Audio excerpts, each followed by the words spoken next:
Your servant of God na si Winona Abatinho ay muling maghahandog ng isang verse na talaga namang kailangan natin ito isa puso, isa isipan kung paano ikaw at ako ay gustong magtagumpay sa ating buhay. Ito ang sinabi niya sa Kawikaan 16 verse 3. Ang lahat ng tagumpay ay nagmumula sa Kanya. Kanino? Sa ating Diyos. Ang ating Panginoong Yesus ang nagbibigay ng lahat ng bagay. Ating pagkatiwalaan ang Panginoon sa lahat ng ating mga plano. At gagawin at tiyak ang ating makakamtan na kaunlaran at kasaganaan. Kawikaan 16 verse 3. Ang lahat ng bagay ay kung iisipin mo ay parang kay daling gawin. Ngunit ito ay mahirap kung sa sarili nating kakayahan o kung sa sarili nating talino o kahit sa sarili nating pagsisikap. Ito ay mahirap nating pagtagumpayan kung hindi natin kasama ang ating Panginoong Yesus. Ano ang sinabi niya sa Kawikaan 16 verse 3? Ang lahat ng ating plano ay dapat nating ipabigay sa ating Panginoong Yesus. At ano rin sinabi niya? Ang pagkatiwala natin, ang lahat ng bagay na ating gagawin. Minsan kasi tayo ay may hangganan ang ating kakayahan sa buhay at mayroong limitasyon. Kaya tayo ay binibigyan ng babala ng Diyos na huwag kang magmarunong sa sarili mong talino sapagkat ang mangmang ka sa harapan ng Panginoong Yesus. Ngunit kung ang talino mo ay nagmumula sa ating Panginoong Yesus, kung paano si Haring Solomon ay binigyan na knowledge and wisdom na nagmumula sa Kanya, ay pwede natin itong higit upang tayo ay magtagumpay sa mga plano na naisin natin sa ating mga buhay. Ikaw at ako ay minahal ng Diyos.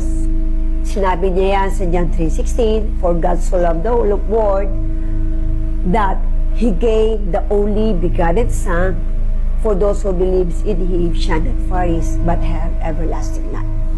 Ganun kabuti ang Diyos. Ang kulang lang natin ay acceptance. Ang kulang lang natin yung pag-consider na tayo nagkasala simula nung tayo pinanganak kay Eva, kay Adan. Ikaw at ako ay isang precious sa harapan ng ating Panginoon Jesus. Ganun kakahalaga sa Kanya. Ganun ka-precious ang buhay mo sa Kanya. Kaya ang gusto niya, maging mapanatag ka na dumepende sa Kanyang kakayanan. Na manampalataya ka sa Kanyang kapangyarihan. Ang Diyos ay lagi lang nag-iintay na tayo ay lagi kumapit sa oras-oras upang anumang pagsubok, tayo maging matatag, tayo maging mananagumpay, tayo mayroong katagumpayan sa lahat-lahat ng plano ng ating buhay. Ako, as a testimony, ako ay nangarap at marami rin akong kapalpakan na nagawang mga plano sa aking buhay na kung minsan ay kinukonsider kong mali kasi inano ko sa aking sariling talino. Ngunit kung ang plano natin ay sinagmuni natin sa Diyos, 100% hindi tayo mamamali. And glory to God, hanggang sa ako ay nagdalaga, hanggang sa ako ay nagkaasawa, ay talagang ang Diyos na ang nagplano sa aking buhay. Dahil ako noon ay merong boyfriend na unbeliever na hindi siya naniniwala sa iba kasi yung kanyang nakagisnan. So, hindi siya naniniwala na dapat daw magtaas ng kamay o mag-praise and worship. At pinagtatawanan niya ako na isama ko siya sa church. And then sabi ko, Lord, hindi kita ipagpapalit kung ganito yung na pinagtatawanan ka ay mas pipiliin kita kaysa sa boyfriend ko. And then binrake ko siya. And then hindi ko ipinagpalit yung aking pagnanampalataya. Dahil ang sabi ko, Lord, nakakilala ko sa iyo, inaccept kita, ikaw ang magbigay sa akin ng mapapangasawa ko na maka-Diyos. Total naman, ikaw ang nakakalam kung sino'y katadyak ko.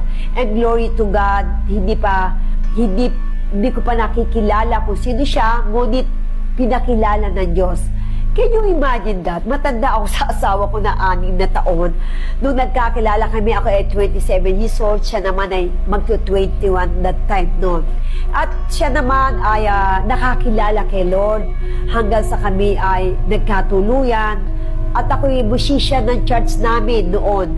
At ako ay worshiper din. And then siya ay nasharean, lumali, nakikinig ng Bible study, at ito ngayon ay si Pastor Rolly Tino ngayon.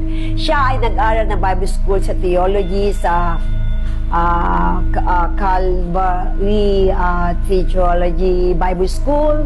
Nag-aral siya ng 2 years, and then nag-aral again siya ng sa DSMT, aral siya ng aral hanggang sa i-dedicate niya yung buhay niya kay Lord hanggang siya na-ordained as a pastor ng PSEJ Malolos, Bulacan.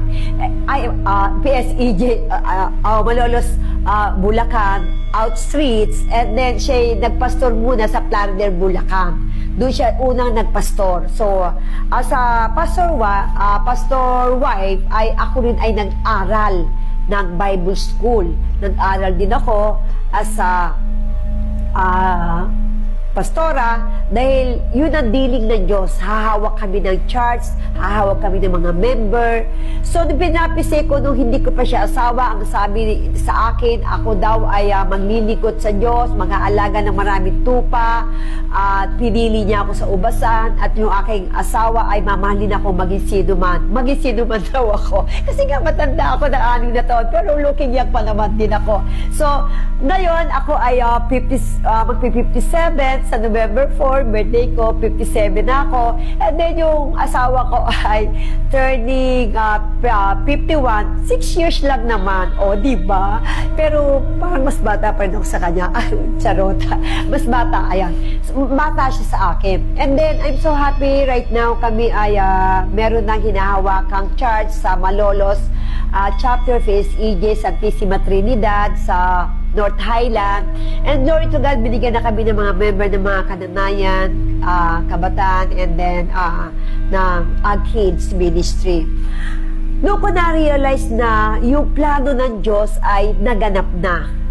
Totoo yun. Binigyan niya ako ng asawang, mamahalin ako, maging sino man ako, at pastor. Ang sinabi niya nung may nag-prophecy sa akin nung matenda ng conference, bibigyan ka ni Lord na mapapangasawang lingkod ko, siya ay tupa ko, siya ay pinili ko sa ubasan, at yun nga yun si Pastor Rolly. Ay, aburatagi ko pa kaya niya, dahil sabi ko, ayoko ng bata at ayoko ng taga San Antonio, dahil taga San Antonio na ako, tapos taga San Antonio pa mapangasawa ko. Sabi ko, Lord, yung gusto ko, hindi naganap. Yung gusto ni Lord, naganap. Yun yung sinasabi ko na the plans of God is perfect and wonderful talaga. Pag ang plano ng tao, bisang palpak talaga. So, glory to God na lang at hindi sinunod ni Lord yung gusto ko. Ang gusto ni Lord, yung plano niya. Doon ko sinunod siya at binrake ko yung ex ko na unbeliever. Kasi nga, hindi siya yung plano para sa akin. Hindi siya. So, I surrender all my life to God. I surrender all my dreams, my pangarap because of God. I love God. And Lord, sabi ko, I surrender to you my life, so ikaw magplano, at yun nga, Jeremiah 29 verse 11, for I know the plans I have for you, declares the Lord, plans to prosper you and not to harm you, plans to give you hope in the future. Thank God, dahil yung plano niya is perfect. Ngayon, ako ay binigyan ng bahay, sasakyan, business, binigyan ako ng church na hahawakan, nag-expand yung family ko.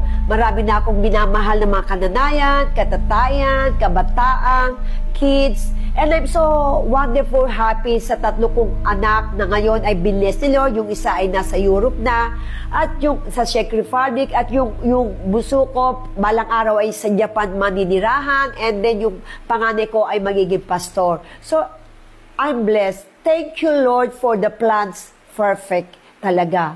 I surrender all to you, and I will serve you as long as I live.